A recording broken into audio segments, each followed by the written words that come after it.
Hello friends, आप सभी का स्वागत है आपके अपने यूट्यूब चैनल मिशन राजस्थान में। इस चैनल पर हम राजस्थान के विभिन्न कंपटीशन एग्जाम्स की प्रिपरेशन करते हैं। अभी हमारा प्राइमरी टारगेट रीट 2021 है।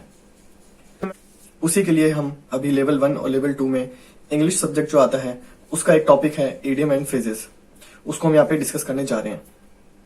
तो यहाँ पे मैं आपको जिस तरीके से पढ़ाऊंगा उसके बाद में इडियम एंड फ्रेजेस आपको बाकी ये टॉपिक कहीं से भी पढ़ने की जरूरत नहीं है।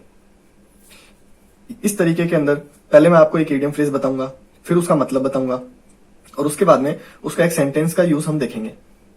इससे आपको 3-4 फायदे होंगे।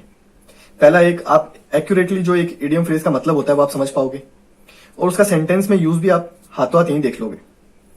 ठीक है, इडियम एंड फ्रेज के ऊपर ही अकेले इस टॉपिक पे ही हमारे लगभग 20 वीडियो आएंगे और उससे बाहर रीड के अंदर इडियम फ्रेज नहीं जाने वाला।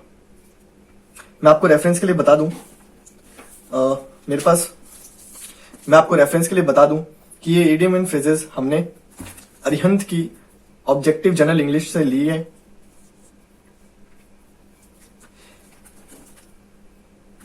इन इडियम फ्रेज का मतलब मैं आपको यहां हिंदी में समझा दूंगा, उससे आपको इंग्लिश का मतलब समझने में कोई दिक्कत नहीं आएगी। अब कुछ बच्चे ये सोच रहे होंगे कि यहां पे मैंने हिंदी का मतलब क्यों नहीं लिखा, क्योंकि एग्जाम में आपको वहां अलग से हिंदी के ऑप्शंस नहीं आएंगे। इंग्लिश के अंदर इडियम फ्रेज आएगा और आंसर्स 2 तरीके से हो सकते हैं, या तो डायरेक्ट उसका मतलब पूछ लिया जाएगा या फिर क्वेश्चन के अंदर हमें एक सेंटेंस दिया जाएगा जिसके अंदर, जैसे यहाँ पे एक एग्जांपल मैं ले लेता हूं, all the rules of English या फिर synthesis are at his finger tips. ये एक एग्जांपल है, तो are at his finger tips को अंडरलाइन कर दिया जाएगा और वो पूछेंगे कि इसका मतलब क्या है। नीचे 4 ऑप्शन होंगे, उनमें से हमें एक ऑप्शन को सिलेक्ट करना होगा। तो अब हम यहाँ पे 15 से 16 इडियम फ्रेज हैं, उनको आज देख लेते हैं। ऑन एन एवरेज आपको 20 इडियम फ्रेज हर वीडियो में मिलेंगे। पहला इडियम है at one's finger tips. At one finger tips अपने हिंदी में बोलते हैं कि कोई भी चीज आपके उंगलियों पे होना। कोई भी चीज आपके उंगलियों पे होगी मतलब आपको आपका जो है किसी सब्जेक्ट को लेके कंप्लीट नॉलेज होना, उसको बोलते हैं कि ये सब्जेक्ट तो मेरे फिंगर टिप्स पे है। अब इसको याद करने की मेरे हिसाब से आपको जरूरत नहीं है, आप इसको कभी नहीं भूलोगे। एट वंस फिंगर टिप्स ये इडियम है, इसका मतलब होता है कंप्लीट नॉलेज। इसका एक सेंटेंस में यूज हम देख लेते हैं, all the rules of English are at his finger tips. बिल्कुल इजी है। नेक्स्ट पे चलते हैं, apple pie order. Apple pie order एकदम परफेक्ट ऑर्डर में, जैसे इसको आप ऐसे समझ सकते हो, सुबह सुबह जो फ्रूट सेलर्स होते हैं, रेडी वाले होते हैं, वो कितने अच्छे से अपने फ्रूट्स को सजा के रखते हैं एकदम परफेक्ट ऑर्डर में।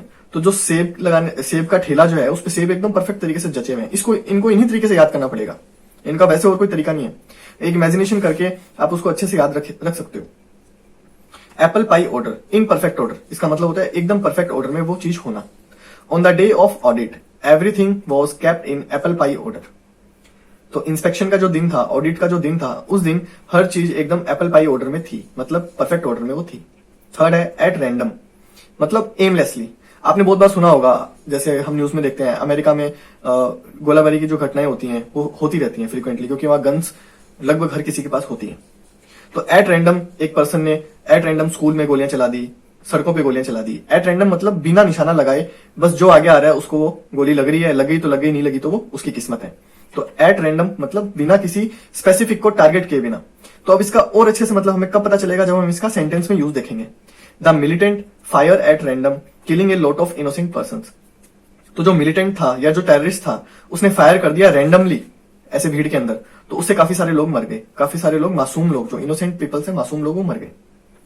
एन एप्पल ऑफ डिस्कॉर्ड, ये तो एकदम बस पढ़ लिया, अब ये याद हो जाएगा। एन एप्पल ऑफ डिस्कॉर्ड, तो ये है कलह की जड़, मतलब cause of quarrel. Kashmir is an apple of Discord between India and Pakistan. Kashmir में सबसे ज्यादा सेब होते हैं और कश्मीर हमारे भारत और पाकिस्तान के बीच में क्या है, एप्पल ऑफ डिस्कॉर्ड, मतलब झगड़े की मूल जड़, कॉज ऑफ क्वेरल। फिर है एट क्रॉस पर्पसेस, इसका मतलब होता है हैव कॉन्फ्लिक्टिंग इंटेंशन। जो आपके इंटेंशन है वो कॉन्फ्लिक्ट करना, मतलब आपकी जो सोच है वो विरोधाभासी होना, उसमें आप कुछ और सोच रहे हो और जो सामने वाला है वो कुछ और सोच रहा है। इसका एक एग्जांपल देख लेते हैं, how can there be peace in their family when husband and wife are at cross purposes. मतलब वहां शांति कैसे रह सकती है परिवार में जब हस्बैंड और वाइफ के जो इंटेंशंस है वो क्रॉस हो रहे हो। एट क्रॉस पर्पसेस मतलब जैसा हस्बैंड सोच रहा है वैसा वाइफ नहीं सोच रही, वाइफ उसके अपोजिट सोच रही है। आगे समझ में, मतलब have conflict intentions. At one's own heart, जैसा आपका दिल है, जितना साफ आपका दिल है वैसा ही कोई आपको मिल जाना। टू वंस लाइकिंग मतलब आपको कोई चीज पसंद आ जाना, जैसी चीजें आपको पसंद है, आपके दिल से आप कोई चीज चाहते हो वैसी ही चीज आपको सामने मिल जाना। वैन सीता, अब इसका जो एग्जैक्ट सेंस है ना वो आपको तभी समझ में आएगा जब आप सेंटेंस पढ़ोगे, ठीक है। अब ऐसे तो आपकी दिली इच्छा हो, जैसे आपको कुछ खाने की इच्छा हो रही है, जैसे आपको पिज्जा खाने की इच्छा हो रही है, तो मतलब वो मिल जाना मतलब ये इडियम फ्रेज वहां यूज हो जाएगा, ऐसा नहीं है। उसको चेक करने के लिए हमें एक सेंटेंस देखना पड़ेगा ताकि हम एग्जैक्टली समझ पाए। When Sita met a man after her own heart, she got married to him. मतलब जैसा उसका दिल था, जैसा जितना मतलब ऐसे मान लो कि सिंपल सोबर सीता रहती थी, उसी के जैसा मिलता जुलता जब उसको एक लड़का मिला तो उसने शादी कर ली उससे। इसका मतलब ये है। नेक्स्ट है eight the bottom of. Eight the bottom of अपने कहते हैं कि किसी भी चीज का जब इन्वेस्टिगेशन होता है किसी इंसिडेंट का तो उसकी एकदम जड़ तक जाया जाता है, तो उसी का ये इंग्लिश वर्जन है eight the bottom of. Bottom मतलब पैदा ही होता है, एट द बॉटम ऑफ का मतलब होता है to be mainly responsible for. To be mainly responsible for मतलब जो उसके लिए जिम्मेदार है। It was found that mister Mehta was at the bottom of whole scam 1992। तो ये पता चला कि मिस्टर मेहता जो थे वो क्या थे, एकदम रिस्पॉन्सिबल थे किसके लिए, स्कैम 1992 के लिए।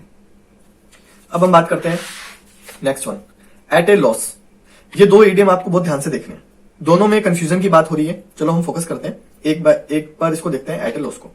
Eight a loss, to be unable to decide मतलब आप डिसाइड नहीं कर पा रहे, आप निर्णय नहीं कर पा रहे। और अगला है एट सी मतलब applied to be a person confused. ये एट सी उसके लिए अप्लाइड होगा जो पर्सन कंफ्यूज्ड है। यहां पे तो आप डिसाइड नहीं कर पा रहे और यहां पे आप क्या हो, कंफ्यूज हो। बिल्कुल थोड़ा सा फर्क है इन दोनों में। एट ए लॉस मतलब आप डिसाइड नहीं कर पा रहे, इसको आप ऐसे याद रखना। एट ए लॉस, आपको बिजनेस में लॉस लग गया, एट ए लॉस। अब आप डिसाइड नहीं कर पा रहे कि अब आपको क्या करना चाहिए। I am at a loss to know what to do. अब मैं क्या करूं, I am at a loss, मैं एकदम डिसाइड ही नहीं कर पा रहा कि मैं क्या करूं। और यहां पे है at sea applied to a person confused, एक पर्सन जो कंफ्यूज्ड है। अब इसका एग्जैक्ट सेंस आपको पता चलेगा इस सेंटेंस में। My sister is quite at sea in maths, she can't solve a single problem. जैसी मैथ्स की प्रॉब्लम मेरी सिस्टर फेस करती है वो एकदम कंफ्यूज हो जाती है, मतलब वो प्रॉब्लम्स उसको आती हैं, वो प्रॉब्लम उसने सीखी हैं पर वो कंफ्यूज हो जाती है। अब आपको मेरे हिसाब से दोनों चीजें समझ में आ गई। एट अ लॉस को आप ऐसे याद रख सकते हो कि आपको बहुत लॉस लग गया बिजनेस में और अब आप डिसाइड नहीं कर पा रहे, तो डिसीजन नहीं ले पाने की स्थिति को बोलेंगे एट अ लॉस। और एट सी मतलब कंफ्यूज, इसका इंग्लिश में एक वर्ड और होता है जिसको बोलते हैं प्रिप्लेक्स्ड। प्रिप्लेक्स्ड का मतलब होता है कंफ्यूज।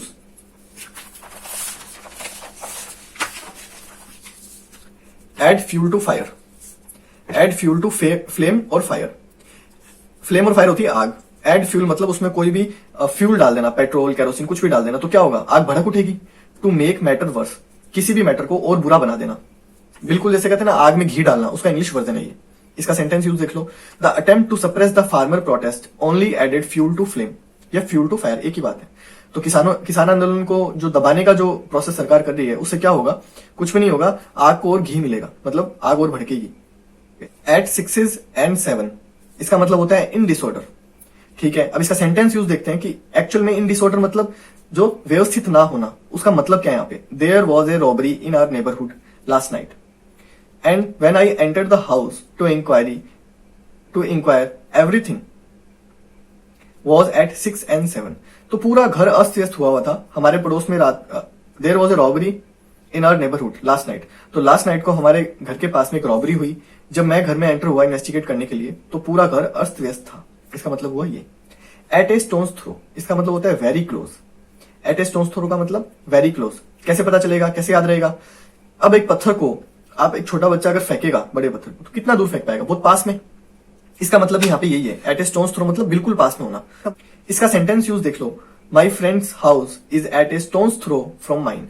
मेरे दोस्त का जो घर है वो मेरे घर के बिल्कुल पास है, मतलब ए स्टोन्स थ्रो। फिर आता है अज्यूम एयर्स। अज्यूम एयर्स का मतलब होता है टू प्रिटेंड सुपियरिटी, मतलब अपने आप को सुपीरियर समझना दूसरों से, इसको बोलते हैं अज्यूम एयर्स। इसको याद रखने का तरीका ये है कि हम एयर को एज्यूम ही तो करते हैं, हम ना तो उसको देख सकते हैं ना महसूस कर सकते हैं, मतलब जो चीज है ही नहीं फिर भी हम उसको एज्यूम करते हैं। तो उसी तरीके से आप उतने महान हो ही नहीं जितने आप खुद को एज्यूम कर रहे हो, अपने आप को सुपीरियर समझ रहे हो जबकि ऐसा कुछ है नहीं। तो इसका एक सेंटेंस यूज देख लेते हैं, the rich are in the habit of assuming air in the presence of their poor relations. तो जो अमीर लोग हैं वो अपने आप को क्या एज्यूम करते हैं, एज्यूम एयर्स, मतलब अपने आप को सुपीरियर प्रिटेंड करते हैं अपने जो गरीब रिलेटिव्स हैं उनके सामने। अब नेक्स्ट इडियम की तरफ चलते हैं, एट ए लूज एंड। इसका मतलब है अनऑक्यूपाइड या फिर आइडल। मतलब आप ऐसे फ्री बैठे हो, आपको कोई काम नहीं है, तो उसके लिए इडियम कौन सा यूज होता है? At a loose end. अब इसका एग्जाम्पल देख लेते हैं। Nowadays he is at a loose end because he has quit his job. ठीक है, इजी एकदम। नेक्स्ट पे चलते हैं। As fit as fiddle. इसका मतलब है पहले किसी कारणवश आपकी हेल्थ के अंदर कुछ डाउनफॉल आया था, तो अब आप ये साबित कर रहे हो कि अब आप एकदम स्ट्रांग और हेल्दी हो। इसका सेंटेंस यूज देखोगे तो आपको एकदम समझ में आ जाएगा। Ram has recovered from cancer and now he is as fit as fiddle. ठीक है, एज फिट एज फिडल का मतलब अब आपको अच्छे से समझ में आ गया होगा, स्ट्रांग एंड हेल्दी। नेक्स्ट और आज का लास्ट इडियम है एट क्लोज क्वार्टर्स। इसका मतलब है क्लोज एग्जामिनेशन। किसी भी चीज का बहुत ही केयरफुली और कहते हैं हिंदी में सूक्ष्मता से आप उसको एग्जामिन करते हो, उसको बोलते हैं, उसके लिए एक इडियम यूज होता है, वो है एट क्लोज क्वार्टर्स। इसका सेंटेंस यूज है many of my friends proved selfish eight close quarters. कि मेरे बहुत सारे दोस्त, जब मैंने उनको बहुत पास जाके या एकदम करीब आके जब उनको मैंने एग्जामिन किया, तो वो सब सेल्फिश ही निकले। इसका ये मतलब है। तो एक बार समअप कर देते हैं। एट वंस फिंगर टिप्स मतलब कंप्लीट नॉलेज होना, फिंगर टिप्स पे होना, कंप्लीट नॉलेज होना। Apple pie order in perfect order, एकदम परफेक्ट ऑर्डर होना। एट रैंडम मतलब एमलेसली, बिना किसी चीज को निशाना बनाए कुछ भी काम करना। An apple of discord cause of quarrel मतलब झगड़े की मूल चीज। एट क्रॉस पर्पसेज मतलब have conflicting, at cross purposes have conflicting intentions. At one's own heart to one's liking, जैसा आपका दिल है, जितना साफ आपका दिल है उतना ही साफ का आपको कोई और मिल जाना। At the bottom of to be mainly responsible for. At a loss unable to decide. At sea perplexed confused, दोनों में से कुछ भी बोल सकते हो आप, एक ही मतलब है। Add fuel to the flame या फिर fire to make matter worse. At 6 and 7 in disorder. At a stone's throw very near या फिर very close. Assume air to pretend superiority. At a loose end unoccupied idle. As fit as fiddle strong and healthy. At close quarters close examinations. So आज के लिए इतना ही, मिलते हैं आपको नेक्स्ट क्लास में। Stay tune and subscribe to our channel.